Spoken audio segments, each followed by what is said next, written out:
دیکھیں اسی آیت کے آخر کے اندر اللہ تبارک و تعالیٰ نے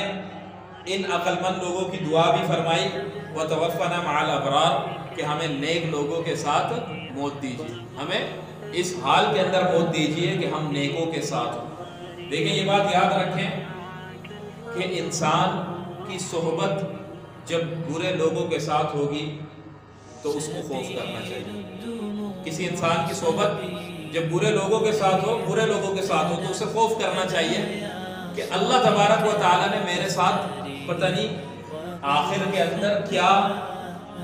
اللہ تبارک و تعالیٰ نے میرا کیا حشر رکھا ہے، اور میرے ساتھ اللہ تبارک و تعالیٰ کا کیا معاملہ ہوگا کہ اللہ تبارک و تعالیٰ نے مجھے نیکوں کی صحبت نہیں دی بلکہ بروں کی صحبت دی۔ کیا اس کی وجہ کیوں؟ دیکھیں ایک حدیث بخاری شریف کے اندر حضور اکرم صلی اللہ علیہ وسلم سے عائشہ رضی اللہ تعالیٰ عنہ نقل فرماتی ہیں کہ میں نے سمعت رسول اللہ صلی اللہ علیہ وسلم یقول، میں نے رسول اللہ صلی اللہ علیہ وسلم کو یہ کہتے ہوئے سنا کہ الارواح جنود مجندۃ، کہ یہ جو روحیں ہیں یہ جمع کیے ہوئے مجتمع لشکر ہیں۔ جنود مجندۃ منها ائتلف وما تناکر منها اختلف، کہ یہ جو روحیں ہیں آپس کے اندر مجتمع لشکر ہیں، آپس کے اندر مجتمع لشکر ہیں، جو ایک دوسرے کو پہچان لیتی ہے تو وہ آپس میں محبت کرتی ہے، اور جو ایک دوسرے کو نہیں پہچان پاتے وہ آپس کے اندر نفرت کرتے اور اختلاف کرتے۔ دیکھیں محدثین شارحین نے فرمایا، علامہ حجر رحمۃ اللہ علیہ نے اس کے اندر بہت سارے اقوال کیے ہیں، اور اس میں ایک قول یہ بھی کیا ہے کہ اللہ تبارک و تعالیٰ نے روحوں کو عالم غیب میں، عالم ارواح کے اندر مجتمع کر کے رکھا ہوا تھا ایک ساتھ۔ انسان کے جسم کو بنانے سے پہلے روحوں کو بہت پہلے تخلیق کیا، آپس کے اندر یہ سارے ایک ساتھ تھے۔ اب ایک ساتھ رہتے ہوئے جو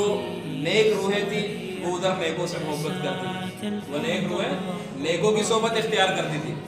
اور جو بری روحیں تھی خبیث، وہ خبیثوں کی صحبت اختیار کرتی تھی۔ اب جب شکم مادر کے اندر، ماں کے پیٹ کے اندر جب بچہ 4 مہینے کا ہو گیا، اللہ تبارک و تعالیٰ نے وہ 2 ملائکہ کو بھیجا، اور وہ 2 ملائکہ نے آ کر اس کے اندر جو روح پھونکنے لگے، تو پھر ادھر آ کر ان دونوں کا مکالمہ ہوا، 2 ملائکہ آپس کے اندر بات کرتے ہیں۔ ایک ملک دوسرے ملک سے کہتا ہے، ایک فرشتہ دوسرے فرشتے سے کہتا ہے کہ یہ بچہ جو ہوگا اس کا مولد کیا ہوگا، یہ جنم کہاں پر لے گا، اس کی پرورش کیسے ہوگی۔ دوسرا بتاتا رہتا ہے یہاں پر ہوگا، اس کا نام کیا ہوگا، یہاں ہوگا، کیا کرے گا، یہ کرے گا، کتنی شادیاں کرے گا، اتنی کرے گا، کیا کاروبار ہوگا، یہ کرے گا، ساری چیزیں بتا کر کے آخر میں کہتا ہے شقی ام سعید، کہ بدبخت ہوگا یا نیک بخت ہوگا، بدبخت ہوگا یا نیک بخت ہوگا۔ تو وہ فرشتہ دوسرا کہتا ہے کہ شقی، یا تو شقی ہوگا، اور جو نیک بخت ہوتا ہے تو کہتا ہے سعید، ہاں نیک بخت ہوگا۔ بدبخت سے مراد بری قسمت والا وہ جو کل قیامت کے دن رسوا ہو جائے اور ذلیل ہو جائے، اور جس کے لیے یہ پروانہ جاری ہو جائے کہ اس کو جہنم کی آگ کے اندر جھونک دیا جائے، یہ کیا ہے، شقی۔ اس کو اردو زبان میں، فارسی زبان میں بدبخت کہا جاتا ہے، بری قسمت والا۔ اور فرمایا اچھی قسمت والا کون؟ ہاں جو آخرت کے دن کامیاب ہو جائے اور اس کو ابدی ہمیشہ والی زندگی کامیابی کی مل جائے، یہ سعید ہے، یہ نیک بخت ہے۔ تبھی تو اللہ کے رسول نے فرمایا کہ السعید فی بطن امہ سعید والشقی فی بطن امہ شقی، کہ جو نیک بخت ہے وہ اپنی ماں کے پیٹ میں نیک بخت ہوتا ہے، اور جو بدبخت ہوتا ہے وہ اپنی ماں کے پیٹ کے اندر بدبخت ہوتا ہے۔ مطلب جنت اور جہنم جو ہے وہ ماں کے پیٹ کے اندر ہی اس کا فیصلہ ہو جاتا ہے کہ یہ جنتی ہوگا یا جہنمی ہوگا، یہ جنتی ہوگا یا جہنمی ہوگا۔ تو صحابہ حیران اور پریشان ہوئے کہ یا رسول اللہ پھر عمل کیا، پھر عمل تو کرنے کا فائدہ ہی نہیں ہے، پھر فیما العمل، یا رسول اللہ پھر عمل کرنے کی کیا ضرورت، پھر عمل کس لیے، اتنی مشقتیں اور اتنی دشواریاں کیوں؟ تو اللہ کے رسول نے فرمایا نہیں، عمل تو کرتے رہو، عمل نہیں چھوڑنا، عمل کسی حال کے اندر نہیں چھوڑنا۔ کیوں؟ کیونکہ تمہارا عمل ہی تو تمہیں بتائے گا کہ تم جنتی ہو یا جہنمی ہو، تم سعید ہو یا شقی ہو، تمہارا عمل ہی تو تمہیں بتائے گا۔ اگر تمہارا نیک عملی کے اندر، اچھی مجالس کے اندر دل لگتا ہے تو پتہ چلا کہ تم سعید ہو، تمہارے ساتھ اللہ تبارک و تعالیٰ نے آخرت کے اندر اچھا معاملہ کرنا ہے، تبھی تو اللہ تبارک و تعالیٰ اچھی محفل میں تمہارا دل لگا رہا ہے، ذکر و اذکار کے اندر، نماز میں، عبادات کے اندر دل لگا رہا ہے۔ اور خبردار کہ جب برائی میں تمہارا دل لگے اور اچھی محافل میں تمہارا دل نہ لگے، تم سے نماز نہ پڑھی جائے، تم سے اور نیک کام نہ کیے جائے، تم سے ذکر و اذکار نہ کیا جائے، تم سے تلاوت وغیرہ نہ کی جائے، تو پھر ڈرنے لگ جانا کہ اے اللہ پتہ نہیں میرا کیا حشر ہوگا کل قیامت کے دن۔ تو دیکھیں اب وہ روحیں آپس کے اندر جب ایک ساتھ تھی تو جس روح کی صحبت برے کے ساتھ تھی، خبیث کے ساتھ تھی، خبیث روح تھی، جس کے لیے اللہ تبارک و تعالیٰ نے ازل کے اندر یہ فیصلہ کر رکھا تھا کہ یہ جہنمی ہوگا، تو اللہ تبارک و تعالیٰ نے جب اس کو دنیا میں پیدا کیا تو دنیا میں بھی وہ اپنے ہم مثل خبیث کو دیکھ کر خوش ہوتا ہے۔ کیوں؟ کیونکہ پرانی شناسائی ہے نا، پرانی دوستی ہے کہا عالم ارواح کی، تو جب وہ نیک بروں کے پاس جاتا ہے تو خوش ہو جاتا ہے، دل باغ باغ ہو جاتا ہے کہ واہ واہ کیسے پیارے دوستوں کے پاس آ گیا، اور جب نیکوں کے پاس آ جاتا ہے تو پھر دل کیا ہوتا ہے؟ مردہ ہو جاتا ہے، دل بیچارہ اس کا پسیج جاتا ہے، بیٹھ جاتا ہے کہ یار یہ میں کن لوگوں کی، کن ملاؤں کی، کن صوفیوں کی اور ان لوگوں کی محفل کے اندر آ گیا جو خشک لوگ ہیں، ہاں جن کے اندر نہ تو پینا پلانا ہے اور نہ تو حسن و شباب کی باتیں ہیں اور نہ کوئی اور عیاشی کے ادھر سامان مہیا ہے، میں تو کن لوگوں کی مجالس کے اندر آ گیا، تو ادھر یہ تو بالکل عجیب قسم کے لوگ، یہ تو اس دنیا کے لوگ ہی نہیں ہیں، اس قسم کی جب باتیں کرتا ہے تو ایسے بندے کو پھر خوف محسوس کرنا چاہیے، ڈرنا چاہیے کہ میرا انجام برا نہ ہو جائے، میرا انجام برا نہ ہو جائے۔ اور دیکھیں کہ اس کے اوپر ایک اور لطیفہ موجود ہے کہ لطیفہ ہنسنے والے مزہ والی بات کو نہیں کہتے، لطیفہ باریکی کو کہتے ہیں۔ حضرت عمر رضی اللہ تعالیٰ عنہ نے حضرت علی رضی اللہ تعالیٰ عنہ سے سوال کیا، حضرت علی رضی اللہ تعالیٰ عنہ سے سوال کیا حضرت عمر رضی اللہ تعالیٰ عنہ نے، اور یہ بات غور سے سننا بڑے کام کی بات ہے کہ اس کے اندر مشاہدہ ہے، تمہیں مشاہدے سے پتہ چلے گا، یہ صرف نہ تو کتابی بات ہے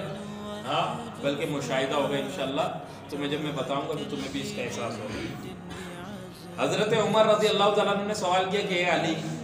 بسا اوقات ایسا ہوتا تھا کہ رسول اللہ صلی اللہ علیہ وسلم کی مجلس میں آپ موجود ہوتے تھے، میں نہیں ہوتا تھا، اور بسا اوقات یوں ہوتا تھا کہ میں ہوتا تھا آپ نہیں ہوتے تھے، تو آج تو میں آپ سے وہ باتیں پوچھوں گا کہ جس وقت میں آپ اللہ کے رسول کی مجلس میں تھے اور میں نہیں تھا، میں نہیں سن سکا، آپ نے سنی، آپ مجھے بتا دیں۔ تو حضرت علی رضی اللہ تعالیٰ عنہ نے فرمایا کہ جی سوال کریں میں جواب دوں گا۔ حضرت عمر رضی اللہ تعالیٰ عنہ نے فرمایا کہ اے علی، تم مجھے یہ بتاؤ کہ بسا اوقات ایک بات انسان کو یاد ہوتی ہے، ایک بات انسان کو یاد ہوتی ہے، بعینی بالکل صحیح یاد ہوتی ہے، لیکن تھوڑی دیر بعد بھول جاتا ہے، پھر کچھ دیر بعد یاد آ جاتی ہے۔ کہا کہ یہ کیا ماجرا ہے؟ تو حضرت علی رضی اللہ تعالیٰ عنہ نے فرمایا کہ جی بالکل، میں نے محمد الرسول اللہ صلی اللہ علیہ وسلم سے یہ بات سنی کہ اللہ کے رسول فرماتے تھے کہ انسان کا دل جیسے چاند کا ایک بادل ہوتا ہے جو چاند کو چھپا دیتا ہے، اسی طریقے سے انسان کے دل کے لیے بھی ایک اللہ نے غیبی بادل رکھا ہے۔ جب چاند کا بادل چاند کو چھپاتا ہے تو چاند کا نور مدھم ہو جاتا ہے، ختم ہو جاتا ہے، دکھتا نہیں ہے چاند۔ اسی طریقے سے جب انسان کے دل کے سامنے بادل آ جاتا ہے، وہ غیبی بادل، تو انسان کو جو بات یاد ہوتی ہے وہ بھول جاتا ہے، تھوڑی دیر بعد وہ چھٹ جاتا ہے، ہٹ جاتا ہے، تو پھر دوبارہ سے وہ بات یاد آ جاتی ہے۔ تو حضرت عمر رضی اللہ تعالیٰ عنہ نے فرمایا کہ آپ نے سچ کہا، آپ نے بالکل درست کہا۔ پھر فرمایا کہ اچھا یہ بتاؤ کہ بسا اوقات ایک انسان سے بندے کو بڑی محبت ہوتی ہے، بڑی محبت ہوتی ہے، چاہتا ہے کہ اس کی صحبت اختیار کرے، لیکن لاکھ کوشش کے بعد بھی اس کی صحبت اختیار نہیں کر پاتا، اور بسا اوقات ایک شخص سے بڑی نفرت ہوتی ہے، چاہتا ہے کہ اس سے کبھی بھی نہ ملے، لیکن لاکھ کوششوں کے بعد بھی اس کے ساتھ اٹھنا بیٹھنا پڑتا ہے، اس کی کیا وجہ ہے؟ تو حضرت علی رضی اللہ تعالیٰ عنہ نے فرمایا کہ جی بالکل، میں نے رسول اللہ صلی اللہ علیہ وسلم سے یہ بات بھی سنی کہ اللہ کے رسول نے فرمایا، یہی حدیث پھر بیان فرمائی جو میں نے شروع میں بتائی کہ الارواح جنود مجندۃ فما تعارف منها اختلف وما تناکر منها اختلف، کہ یہ جو روحیں ہیں اللہ تبارک و تعالیٰ نے تخلیق سے پہلے انسان کے جسم کی، ان کو آسمانوں کے اوپر مجتمع کیا تھا ایک ساتھ عالم ارواح کے اندر، پھر وہاں پر جس سے جتنی صحبت رہی اور جتنی شناسائی رہی تو دنیا کے اندر بھی اس سے آ کر اتنی صحبت اور شناسائی ہوگی. جو وہاں پر آپس میں نہیں ملے وہ دنیا میں بھی لاکھ کوشش کر لیں ایک ساتھ نہیں مل پائیں گے, آپس میں ایک ساتھ نہیں رہ پائیں گے. تو یہ حدیث بتائی, یہ حدیث بتا دی تو حضرت عمر نے فرمایا کہ جی بالکل آپ نے صحیح کہا. تو دیکھیں اس حدیث کو دیکھیں, پتہ چلا کہ عالم ارواح کے اندر انسان نے جس انسان کے ساتھ, جس انسان کی روح نے جتنا وقت گزارا اور صحبت کی اور دوستی لگائی, دنیا کے اندر بھی انہی لوگوں سے ملے گا. اور عالم ارواح کے اندر جن سے نہیں ملا, دنیا کے اندر بھی ان سے ملاقات بہت ہی مشکل ہے, نہیں مل سکتا, بہت ہی مشکل ہے, نہیں مل سکتا. لیکن ایک بات یاد رکھیں, وہ جو عالم ارواح کے معاملات تھے, اللہ تبارک و تعالیٰ اس دنیا میں ان کا اعادہ, میں یہ بات بتانے لگا تھا, ان کا اعادہ دوبارہ کرتا ہے, ان کا اعادہ کرتا ہے, کبھی کبھار بندے کو محسوس کراتا ہے. اب دیکھیں یہ جو حضرت علی رضی اللہ تعالیٰ عنہ نے حضرت عمر سے دو باتیں کہی نا, ان دونوں باتوں کا آپس میں بڑا جوڑ ہے. کیا فرمایا کہ دل کے سامنے بادل آ جاتا ہے تو بھول جاتا ہے, اور جب ہٹ جاتا ہے تو یاد آ جاتا ہے. دیکھیں علماء نے لکھا ہے کہ انسان کا جو دل ہے وہ کیا ہے, اللہ تبارک و تعالیٰ کے انوارات اور فیضان کو منعکس کرنے والا ایک آئینہ ہے. جتنا دل پاک ہوگا اتنا ہی اللہ تبارک و تعالیٰ کی طرف سے فیضان, اللہ تبارک و تعالیٰ کی طرف سے انوارات نازل ہوں گے, اتنا ہی زیادہ اس کو عالم غیب یعنی عالم بالا کے معاملات اس کے اوپر جب کھلیں گے, یہ وہ عالم غیب نہیں جو دوسرے وہ کہتے ہیں کہ وہ غیب دانی نہیں, عالم غیب وہ جو عالم اس دنیا سے چھپا ہوا ہے, اللہ تبارک و تعالیٰ اتنے ہی معاملات اس کے کھولے گا اس کے دل کے اوپر, قلب کے اوپر. جب کھولے گا تو اس کو عالم بالا کی ہستیاں نظر آئیں گی اور سب کچھ پتہ چلتا رہے گا. اور جب دل کے سامنے پردہ آ جائے گا, کلا بل رانا, ہاں, کہ دل کے اوپر وہ ران جس کو کہا گیا کہ جو ایسا مضبوط زنگ ہے کہ بدعمالی کی وجہ سے جب وہ چڑھتا ہے تو پھر وہ اترتا نہیں ہے. جب وہ والا زنگ اس کے اوپر چڑھ جائے گا تو پھر یہ اوپر والی باتیں اس کو یاد نہیں آ سکیں گی.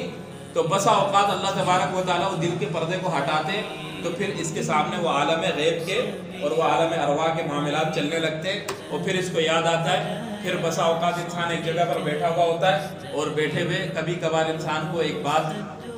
بات ہوتی ہے اور یہ کہتا ہے کہ یار یہ پہلے بھی ہوا تھا. سب کے ساتھ ہوتا ہے نہیں ہوتا؟ ہاں ہوتا ہے نا, یہ تو مشاہدے کی بات ہے نا. پھر جتنا یاد کرتا ہے اتنا ہی زیادہ یاد آتا رہتا ہے کہ یار یہ بھی ہوا تھا, یہ بھی ہوا تھا, یہ بھی ہوا تھا. ہاں, اب اس محفل کے اندر ایسے لوگ بھی بیٹھے ہوں گے کہ جو طالب علم میں پڑھنے والے. تو طالب علموں سے میں اکثر یہ سوال کرتا ہوں کہ چلو جو طالب علم نہیں ہے بیچارے وہ تو یہ کہہ لیں گے کہ یار ہو سکتا ہے کہ اسی دنیا کے اندر ہم سے یہ عینی ایسی صورت اور ایسا کچھ ہوا ہو اور دوبارہ ہو گیا, کوئی بعید نہیں, مشکل نہیں ہے. ہاں,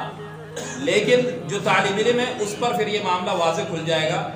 کہ بسا اوقات طالب علم کے ساتھ یوں بھی ہوتا ہے کہ جب طالب علم ایک درجے سے دوسرے درجے میں, ایک کلاس سے دوسرے کلاس میں جاتا ہے اور اس کلاس کی ابتدا ہوتی ہے تو وہاں پر اس کو وہ یاد آتا ہے کہ یار یہ پہلے بھی ہوا تھا, پھر اور یاد کرتا ہے اور بھی پہلے ہوا تھا, اور بھی پہلے ہوا تھا. تو بھائی مثال کے طور پر ایک طالب علم ہے جو مدرسے کا طالب علم ہے, وہ دورہ حدیث کی کلاس کے اندر ہے, یا میٹرک کا طالب علم ہے میٹرک کے اندر ہے. اب وہ میٹرک کا لیکچر سن رہا ہے یا دورہ حدیث کا طالب علم حدیث کا لیکچر سن رہا ہے. اب وہ یاد کرتا ہے کہ یار یہ تو پہلے بھی ہوا تھا, وہ پہلے دن پر بولتا ہے پہلے بھی ہوا تھا, تو پہلے سے اس سے پہلے تو اس نے حدیث کا لیکچر سنا نہیں, تو پھر یہ کہاں سے کہتا ہے کہ پہلے ہوا تھا؟ بھائی ادھر نہیں ہوا تھا, اس دنیا میں نہیں ہوا تھا, وہ کہاں پر ہوا تھا؟ عالم ارواح کے اندر, عالم ارواح کے اندر ہوا تھا. جب وہاں پر وہ معاملہ ہو چکا کہ اس نے وہاں پر حدیث بھی پڑھی, اس نے وہاں پر میٹرک کلاس بھی پڑھی, اس نے وہاں پر تمام صحبت اختیار کی, تو دنیا کے اندر بھی وہی صحبت اختیار کرے گا. اور جب وہاں پر نہیں کر سکا تو یہاں پر بھی نہیں